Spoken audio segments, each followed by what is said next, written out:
development, right? So you really needed this foreign investment. Not just foreign investment in the form of participation of large multinational enterprises, oil companies.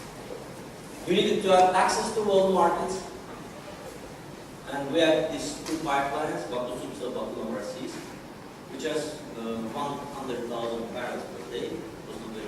And there was need for bigger pipeline, Baku to Jerevan, which was constructed eventually, at 1 million barrels per day, and allowed to develop a rich regulation huge oil, which helped Azerbaijan to get these revenues. So what are the exports? Oil, gas, machines, cotton, some agricultural products, and imports are machinery and equipment, oil products as well, interestingly, and foodstuffs, agricultural products, together. We measure transition, and this has been done by the European Bank for Reconstruction and Development, and you get scores, like in school. Yeah? So the better you perform, the better the mark, and the best mark you can get is a 4+. A 4+ would be a country like Poland, Czech Republic, most of the European transition countries are at 4 or 4+. I think we all agree with the main opportunities to invest in Azerbaijan, and we have seen also the main risks or the main uncertainties affecting the development of the country. Good performance in the ease of starting businesses, our colleagues said before. There are also some obstacles, but I'm going through the great presence in the country. Future project, we can mention, for instance, the Azeri Shirak project, already mentioned before, but also the Shirak oil, the Shah Deniz, and the Asharon project. We have a positive track record in the country, which can be summarized by, I think, one figure. In the last 4 years, we have signed contract whose value is approximately €500 million. So if we want to summarize the idea of Saipem regarding Azerbaijan, we can say that Azerbaijan is an interesting business opportunity of the economy, but not of the political system. And in fact, you have, it's not like we might perceive in the West. It is, I'm working with people in the Ukraine, and basically there's a growing movement looking at governance models defined in Belarus, rather than defined it in Western Europe. And this can go along with capitalism, let's call it. That's possible. And I'm afraid this is something we need to be aware of. The Western model is democracy is not the only model. And in fact, so they were correct to say that Azerbaijan's spot in construction period there was 173.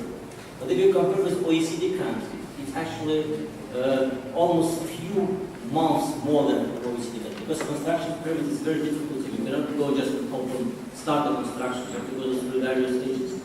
In export-import operations, for example, Azerbaijan now starting huge port in the city of Alat near Baku, and I just was talking that in Azerbaijan they recently started to seriously consider issues of, because it's mostly about how much time you need for permission.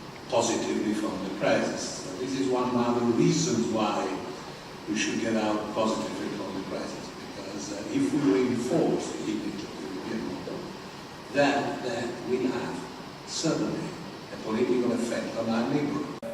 Honestly speaking, we found local support to register our branch office there, since even if now there is a sort of bilateral agreement between the Italian government and the Azeri government regarding business policy and so on, but mainly for the branch office we found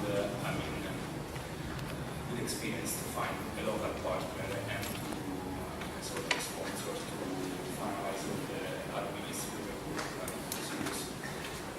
Good evening, Marco Minoretti from SACE. Actually, first of all, let me say that today our chief economist and our credit risk head of the credit risk department are in Azerbaijan in order to meet several counterparties. So this is to say that for us is a strategic partner. So we would like to increase our exposure in the country. But at the same time, and during your interesting speeches, I heard that you mentioned several times the development of SMEs.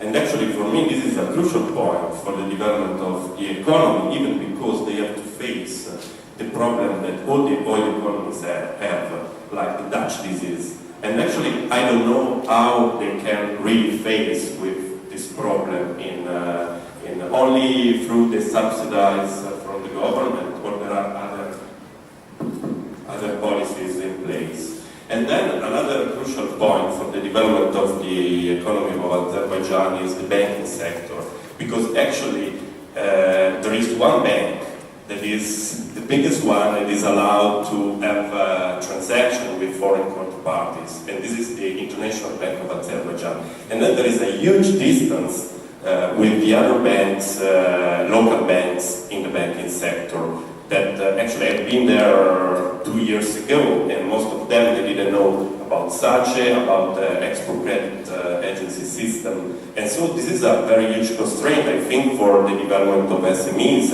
and in particular for the commercial relation, the trade relation between our SMEs and the Azeri SMEs. Thank you. Thank you.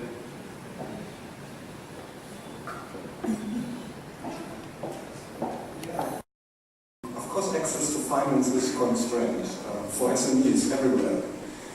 But then many SMEs do not depend on bank finance. They depend on the 4 Fs, friends, family, fools, fans. And that's actually quite a mild support. So we have these startups of SMEs which are not constrained by the banking sector because they don't get loans from the banks anyway.